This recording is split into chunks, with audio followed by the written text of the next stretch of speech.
What is going on YouTube? We've got a knife review today on the Kizer Madrac. This is designed by Matteo Pignatelli. I think I'm saying that right. This is a part of their Vanguard or budget line. You probably noticed something different on these two. I've actually swapped the hardware. Originally the black comes with the gold pivot collar and thumb stud, and then my micarta came with the purple, and I just thought that was weird. I shouldn't say micarta, they're both micarta. The natural micarta came with the purple. I swapped them because I thought it'd look better, and I was 100% right. And it was super easy.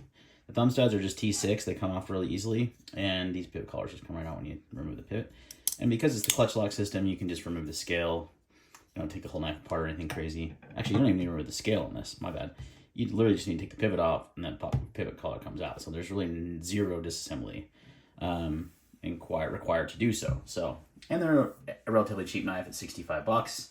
So yeah, they're our awesome design. The rockin' Nitro V blade steel with a blade length about 3 inches, just a hair over 3 inches. Your close length is 4.41 inches. Overall length 7.48. Again, Nitro V steel with a blade thickness of 0.110. It's a little bit thicker. No, it's actually pretty thin blade stock. What am I thinking? Just looking at it. And your HRC on that is 60 to 62. Reverse Tanto / we call it sheep's foot blade. A lot of things you could say here. So, and they weigh in about 3.28 ounces, and they are tip up right hand carry or left hand carry because this is a fully ambi knife. So Kizer, man, nailing it. Like, I thought 2024 was the year budget knives. 2025 might be the year of budget knives because these are ridiculous. This and like what Vosteed's putting out, really Kizer and Vosteed are really just kind of owning this market right now, as far as budget knives are concerned. Civivi has some good stuff too, but the designs just haven't really spoke to me nearly as much. Besides the Yonder, I like the Yonder a lot, but other than that, these are just. Speaking of the Yonder, let's do a size comparison with that. And we'll grab. You can see here, it is quite a bit smaller than. We'll use the black one as a size comparison. So that is a smaller knife for sure. 5th pocket kind of knife. Let's use the drop bear. Love the drop bear, probably my favorite knife. And it's very similar, a little bit longer in the handle, but very, very similar blade. I think the drop bear comes in just under 3 inches. This is just over 3 inches, so just a slightly larger. So if you wanted a reverse Tanto sheep's foot drop bear, this is pretty dang close. Obviously, handle shape is quite a bit different, a little bit slimmer here, more neutral handle design as well than the drop bear. So, and then let's get one more size comparison for you. We'll do the bug out because everyone knows the bug out. You can see it's very, very similar size to a bug out. A little bit heavier knife than a bug out, obviously, or even actually it's about really similar to a drop bear. So these are fantastic knives, guys. These do have full liners. They are skeletonized to reduce the weight. Deep carry pocket clip, like I said. T8 hardware everywhere, which is great. The micarta is really nice. It's grippy. It's not slick, at least on the natural version.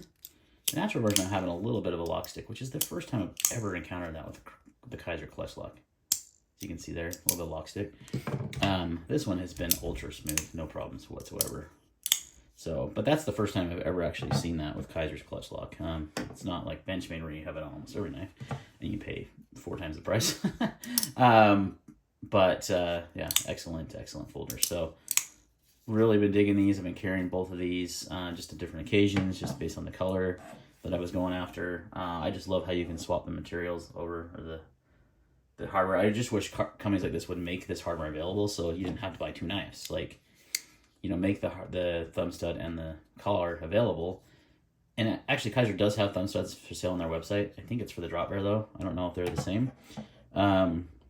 Probably, but they do have those available. So just getting a little zoomed in, closer look at this guy. So really been digging this guy, using it quite a bit, carrying it. They look pretty pristine because I have just done light cutting with them.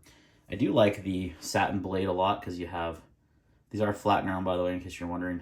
Let's get a behind the edge measurement. We're gonna have to probably move this tripod real quick though to do that. so I can get to my... And we'll confirm the weight on these guys also. So we'll get the scale out. So let's bring that back. Zoom out. All right, so confirming the weight. Zero that out. And we are at 3.2, just like it said. Oh, we got 3.3. 3.3 ounces. 3.28 is what they're saying. That's probably just rounding up the scale. So, and then use some calipers here to measure a couple things here. So let's measure the handle thickness, because this is something to me that's important that you don't see in a lot of specs. So I don't love a super thick knife. And it's coming in at 0.4855, so pretty thin, under a ½ inch thick. And the behind the edge thickness, we're getting, this one's always tough, about 20 thousandths, which is pretty normal. Pretty average for a production knife, honestly. You don't get too many. Start seeing hollow ground knives under that, but I would say that's pretty average. So not super thin behind the edge, but not super thick either. So, but yeah, the Madrac, man, really great budget offering. Easily in the running for budget knife of the year. To me, a budget knife is under $75. I mean, it really under $100 these days. But and I have a good experience with Nitro V. It's easy to sharpen. I would prefer 14C20N just because 14C has a little bit better toughness, but Nitro V has been good. Haven't had any real issues using it or having to resharpen too frequently or anything like that. So, and I have quite a few knives in it right now. That's part of the problem too, is like everything I have is a Nitro V. Not everything, but a lot of my drop bears are Nitro V. You know, Kizer's kind of going more that route. They're still doing some D2 and 14C, but actually, I don't know if they do a lot with 14C. Oh, you know what? My newest drop bear actually is in 14C, so I lied. That is the Glow Rhino drop bear that's a Tanto as well. And I'm pretty sure that one's in 14C. I'm 99% sure it doesn't say, but so again, another budget knife that's just absolutely a banger. This one was a little bit more expensive, the $70 with the discount code that you can get it, but it has the tritium insert, so you know, a little bit more acrylic handle, really sick, dig it. Again, just a great year for budget knives. It's hard to justify spending a lot of more money on knives when you can get such a good product for this price. So anyway, guys, that's going to wrap up my thoughts on the Kizer Madrac. Highly recommend it. Really useful blade shape for EDC. One thing I like about this satin blade too is just you can really see this cool swedge they've done up here at the top. Really neat. These came super sharp from the factory. These are both sporting factory edges still.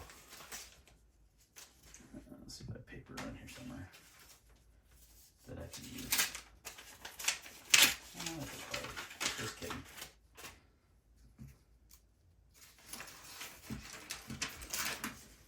Both of these came plenty sharp from the factory. So, as you'd expect with Kizer, it's catching a little bit more, but this one actually has some, yeah, it's good.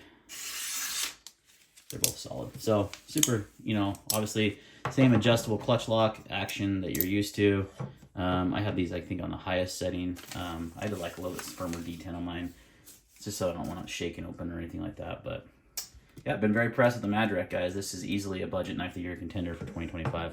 I would put it up there with the Vosti Porcupine. Different locking mechanism, so it might come down to what you prefer. This has been a fantastic knife as well. Love it. Top liner lock. But I mean, pretty similar in size. Obviously, a lot different blade shape and design, but really a top contender for knife of the year, budget knife of the year already. Thanks for watching, guys, and we'll see you next time.